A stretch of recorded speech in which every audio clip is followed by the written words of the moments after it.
dimulai. Selanjutnya pasukan siap diperiksa. Irdam Iskandar Muda bertindak sebagai inspektur upacara pada upacara operasi penegakan dan penertiban dan operasi justisi polisi militer tahun 2023. Upacara gelar pasukan itu dilakukan secara serentak di seluruh jajaran Kodam se-Indonesia dan pelaksanaannya akan berlangsung selama 1 tahun ke depan.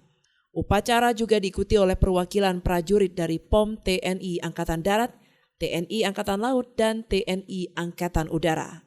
Sasaran penyelenggaraan operasi Gaktib dan operasi justisi tahun ini adalah untuk meningkatkan kedisiplinan, tata tertib serta kepatuhan hukum segenap prajurit TNI, baik dalam kedinasan maupun kehidupan sehari-hari. Irdam Iskandar Muda, Brigjen TNI Niko Fahrizal mengatakan, pelaksanaan operasi ini untuk melihat kedisiplinan prajurit. Pelaksanaan akan dilaksanakan selama 1 tahun, dan pada tahun depannya prajurit akan dievaluasi.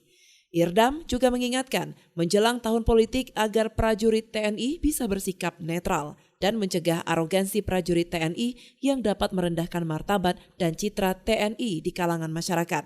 Jadi TNI itu sebagai alat pertahanan, tapi tidak lepas daripada hukum. Sehingga TNI tetap harus dijaga bahwa mereka juga punya aturan.